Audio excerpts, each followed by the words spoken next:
வணக்கம். நான் உங்கள் டாக்டர் சிவகுமார். கிச்சனில் இருக்க பாத்திரம்லாம் பழசாயிடுச்சுன்னு இப்போ தான் 4-5 புதுசாக வாங்கி போட்டால் நீங்கள் என்னடானா நான்ஸ்டிக்கில் சமைக்கக்கூடாது, அந்த மெட்டலில் சமைக்கக்கூடாது, இந்த மெட்டலில் சமைக்கக்கூடாதுன்னு வீடியோ போடுறீங்க.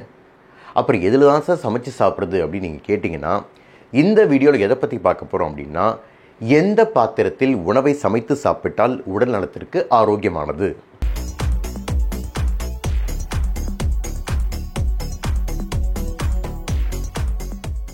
உணவை சமைத்து சாப்பிட வேண்டிய டாப் 4 பாத்திரங்கள் என்னென்ன அப்படிங்கிறத பார்க்க போகிறோம். அதில் number 4 100% ceramic and 100% granite vessels, அதாவது 100% பீங்கான் மற்றும் 100% கிரானைட் பாத்திரங்கள். இது ஏன் சார் 4th ரேங்க் கொடுத்தீங்க அப்படின்னா, இதில் சின்ன சின்ன பிரச்சனைகள் இருக்குது. என்ன பிரச்சனைகள் அப்படின்னா, முதல்ல 100% செராமிக் அண்ட் 100% கிரானைட் பாத்திரங்கள் கிடைக்கிறதே கொஞ்சம் கஷ்டமாக இருக்குது. அப்படியும் கிடைச்சாலும் அது காஸ்ட்லியாக இருக்குது, அது விலை உயர்ந்ததாக இருக்குது.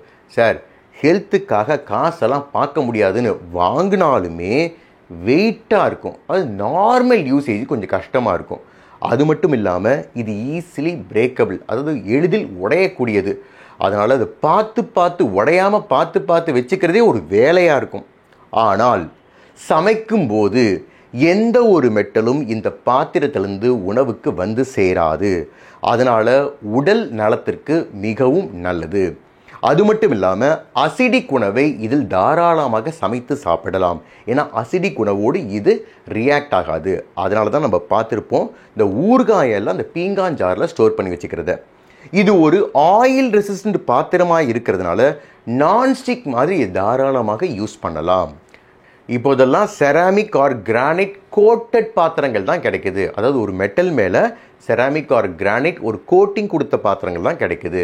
இது வாங்கக்கூடாது. ஏன் அப்படின்னா, சமைக்க இந்த கோட்டிங் போயிடுச்சு அப்படின்னா அடியில் இருக்கிற மெட்டல் மோஸ்ட்லி பார்த்திங்கன்னா அலுமினியம் தான் இருக்கும். இந்த அலுமினியம் வெளியில் வர்றதுனால அது உடல் நலத்திற்கு நல்லதல்ல. அதனால் கோட்டட் பாத்திரங்களை வாங்கக்கூடாது. Number 3 food grade stainless steel. அது என்ன sir food grade stainless steel அப்படின்னா, ஸ்டெயின்லெஸ் ஸ்டீல் அப்படிங்கிறது ஒரு உலோகம் கிடையாது, ஒரு உலோக கலவை. அதாவது அலாய், நிறைய மெட்டல் சேர்த்துருக்காங்க அப்படிங்கிறது தான் அர்த்தம். என்னென்ன மெட்டல்ஸ்லாம் சேர்த்துருக்காங்க அப்படின்னா, அயன், குரோமியம், கொஞ்சமாக நிக்கல், அப்புறம் கொஞ்சம் மெட்டல்ஸ்லாம் சேர்த்துருக்காங்க. இதில் குரோமியம் எவ்வளவு இருக்கணும், அதாவது ஃபுட் கிரேட் ஸ்டெயின்லெஸ் ஸ்டீல்னால் குரோமியம் எவ்வளவு இருக்கணும் அப்படின்னா 14-18% இருக்கணும். இந்த குரோமியம் என்ன பண்ணும் அப்படின்னா, ஆக்சிஜனோட ரியாக்ட் ஆகி குரோமியம் ஆக்சைடாக மாறும். இந்த குரோமியம் ஆக்சைடு பாத்திரத்தில் ஒரு லேயர் மாதிரி ஃபார்ம் ஆகும். அதனால் இந்த பாத்திரம் துருப்பிடிக்காது. அதே சமயம் எந்த ஒரு மெட்டலும் உணவுக்கு வந்து சேராது. சரி சார், இதெல்லாம் கரெக்டு தான். இந்த ஃபுட் கிரேட் ஸ்டெயின்லெஸ் ஸ்டீலை எப்படி கண்டுபிடிக்கிறது, எவ்வளோ குரோமியம் ஆட் பண்ணுறாங்கன்னு எப்படி கண்டுபிடிக்கிறது அப்படின்னா, ஒன்றும் பண்ண வேண்டாங்க. இந்த பாத்திரத்தோட கவரில் ஸ்டெயின்லெஸ் ஸ்டீல் அப்படின்னு போட்டு ஒரு நம்பர் கொடுத்துருப்பாங்க. அந்த நம்பர் 300 சீரீஸாக இருக்கும், இல்லை 400 சீரீஸாக இருக்கும். அதாவது உதாரணத்துக்கு 304, 316. இந்த 316 அப்படிங்கிறது ரொம்ப காமனாக இருக்கும். இது மாதிரி 300லேயோ இல்லை 400லேயோ ஒரு நம்பர் இருந்தது அப்படின்னா அது ஃபுட் கிரேட் ஸ்டெயின்லெஸ் ஸ்டீல். இந்த ஸ்டெயின்லெஸ் ஸ்டீலோட தனித்தன்மை என்ன, இதையே நான் வாங்கி சமைக்கலாம், இது எந்த ஒரு உபத்தரும் ஏன் பண்ணுறதில்லை அப்படின்னு கேட்டிங்க அப்படின்னா, நான் ஏற்கனவே சொல்லியிருந்த மாதிரி இது நிறையா மெட்டலை சேர்த்து செஞ்சதுனாலும் சமைக்கும்போது எந்த ஒரு மெட்டலும் உணவுக்கு வந்து சேராது. சமைத்த உணவோட சுவையும் நறுமணமும் மாறாது. அசிடிக் உணவை தாராளமாக இதில் சமைக்கலாம். அதாவது எலுமிச்சம்பழச்சாறோ இல்லை தக்காளியோ சேர்த்த உணவை தாராளமாக இதில் சமைக்கலாம். பாக்டீரியல் growth, அதாவது பாக்டீரியா இந்த பாத்திரத்தில் வளரவே வளராது. இதுக்கு மேலே மெயின்டெனன்ஸ், அதாவது பராமரிப்பு அப்படிங்கிறது ரொம்ப எளிதானது. நம்பர் 2 காஸ்ட் அயன் வெசல், வார்ப்பு இரும்பு பாத்திரங்கள். அது காஸ்ட் அயன் பாத்திரத்தோட தனித்தன்மை என்ன அப்படின்னா, முதல்ல என்ன சொல்லலாம் அப்படின்னா, உலகத்திலேயே ஒரு மினரல் குறைபாட்டால் காமனாக வரக்கூடிய ஒரு நோய் அப்படின்னா அது அயன் டெஃபிஷியன்சி அனிமியா தான். அதுவும் குறிப்பிட்டு சொல்லப்போனால் இந்திய பெண்களுக்கு அதிகமாகவே இருக்குது. இந்த காஸ்ட் அயன் பாத்திரத்தில் சமைக்கிறது மூலமாக அதில் இருக்கிற இரும்பு உணவு மூலமாக நமக்கு வந்து சேருது. அதனால் நம்மளுடைய ஹீமோகுளோபின் அளவை அதிகரிக்குது அப்படின்னு மெடிக்கல் ரிசர்ச் சொல்லுது. அது மட்டும் இல்லாமல் இந்த காஸ்ட் அயன் பாத்திரங்களில் சமைச்ச உணவோட டேஸ்ட்டும் நல்ல விதமாக அதிகரிக்குது. எல்லா விதமான சமையலும் இந்த காஸ்ட் அயன் பாத்திரத்தில் செய்யலாம். உதாரணத்துக்கு சொல்லப்போனால் வறுக்கிறது, பொரிக்கிறது, தோசை ஊற்றுறது, எந்த வகையான சமையலும் இந்த காஸ்ட் அயர்ன் பாத்திரத்தில் செய்யலாம்.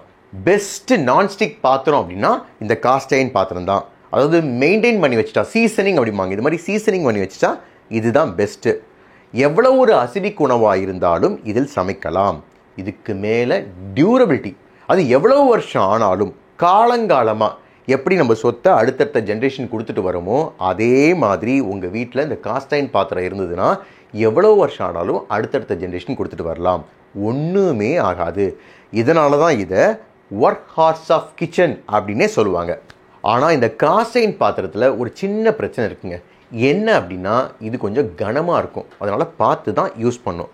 அதே சமயம் ஒழுங்காக மெயின்டைன் பண்ணாட்டி, பராமரிக்காட்டி இது ஒரு நான்ஸ்டிக் பாத்திரமாகவும் யூஸ் பண்ண முடியாது, அசிடிக் உணவை சமைக்கிறதுக்கும் இது யூஸ் பண்ண முடியாது. அதனால் மெயின்டெனன்ஸ், அதாவது சீசனிங் அப்படிம்பாங்க, சீசனிங் அப்படிங்கிறது இந்த காஸ்ட் அயர்ன் பாத்திரத்துக்கு ரொம்ப ரொம்ப முக்கியமானது.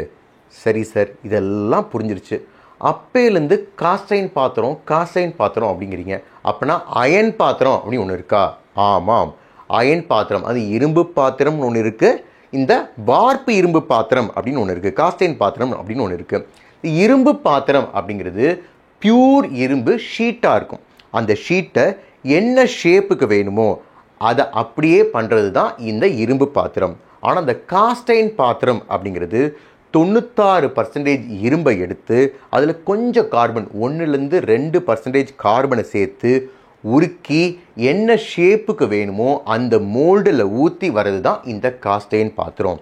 இது ரெண்டுத்தில் எது பெஸ்ட் அப்படின்னா கண்டிப்பாக காஸ்ட் அயர்ன் பாத்திரம் தான் பெஸ்ட்டு. ஏன் அப்படின்னா இது நல்ல ஹீட்டை தாங்கும், நல்ல சூடை ரொம்ப நேரம் வச்சுக்கும். அதே சமயம் இந்த ஹீட் பண்ணும்போது, சூடு பண்ணும்போது அந்த சூடானது ஈவனாக எல்லா இடத்துக்கும் சீராக போகிறதுனால சமையலுக்கு ஏற்றது இந்த காஸ்ட் அயர்ன் பாத்திரம் தான். Number 1, earthenware vessels. சமையலுக்கு சிறந்த பாத்திரம் எது அப்படின்னு கேட்டிங்கன்னா கண்டிப்பாக அது மண்பாண்டங்கள் தாங்க.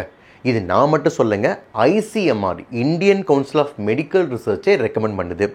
சார் மண் சட்டியில் அப்படி என்ன சார் இருக்குது அப்படின்னு கேட்டிங்கன்னா 2 விஷயங்க. ஒன்று மைக்ரோபோராசிட்டி, அதாவது நுண்துளைகள் எக்கச்சக்கமாக இந்த மண் சட்டியில் உண்டு. அது மட்டும் இல்லாமல் இன்சுலேஷன் ப்ராப்பர்ட்டி, வெப்பத்தையோ குளிர்ச்சியோ தக்க வச்சுக்கிற தன்மை இந்த மண் சட்டிக்கு அதிகமாகவே உண்டு. இப்போ ஒரு உணவை மண் சட்டியில் சமைக்கும்போது என்ன ஆகுது அப்படின்னா இந்த சூடானது மெதுவாக தான் உணவுக்கு போய் சேரும். அதனால் என்ன ஆகுது அப்படின்னா இந்த உணவில் இருக்கிற ஊட்டச்சத்து இழப்பு அப்படிங்கிறது ரொம்ப ரொம்ப கம்மியாக தான் இருக்கும்.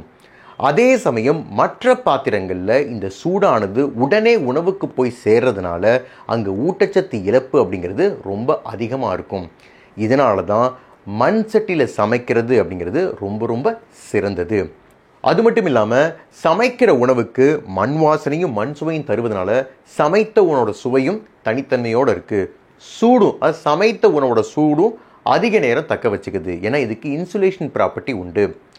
கண்டிப்பாக அசிடிக் உணவை தாராளமாக சமைக்கலாம். ஏன்னா இந்த மண்ணுக்கு அல்கலைன் ப்ராப்பர்ட்டி உண்டு. அதனால் அசிடிக் உணவை சமைக்கும்போது அதை நியூட்ரலைஸ் பண்ணிடும். எந்த இடத்துல மண் எடுத்து இந்த மண் சட்டியை பண்ணுறாங்களோ அதை பொறுத்து நமக்கு கால்சியம், மெக்னீஷியம், பொட்டாசியம், அயன் போன்ற மினரல்ஸ் கிடைக்கிறதுக்கான வாய்ப்புகளும் அதிகம்.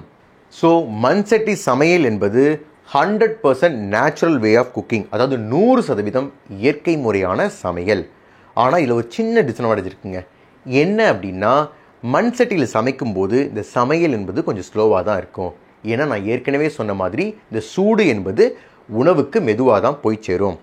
அதே சமயம் புதுசாக அந்த மண் சட்டி வாங்கி சமைக்கும்போது அதில் நிறைய மைக்ரோபோராசிட்டி இருக்கிறதுனால எண்ணெயை அதிகமாக விடுற மாதிரி இருக்கும். ஆனால் போக போக கொஞ்சமாக தான் எண்ணெய் தேவைப்படும். ஹேண்ட்லிங்கும், அதாவது இது எளிதில் உடையக்கூடியதாக இருக்கிறதுனால பார்த்து தான் உபயோகப்படுத்துகிற மாதிரி இருக்கும். இப்போ நம்ம பார்த்த 4 பாத்திரத்தில் சமைச்சோம் அப்படின்னா நம்ம உடல் நலத்திற்கு நல்லது தான். ப்ரெஷர் வரக்கூடாது, சுகர் வரக்கூடாது, கொலஸ்ட்ரால் வரக்கூடாதுன்னு உணவை பார்த்து சமைச்ச நம்ம அடியில் இருக்கிற பாத்திரத்தை பார்க்க மறந்துட்டோம். மண்டையில் இருக்கிற கொண்டையை மறந்த மாதிரி. இந்த வீடியோ உங்களுக்கு பிடிச்சிருந்துச்சுன்னா லைக் பண்ணுங்கள், ஷேர் பண்ணுங்கள், சப்ஸ்கிரைப் பண்ணுங்கள். நன்றி, வணக்கம்.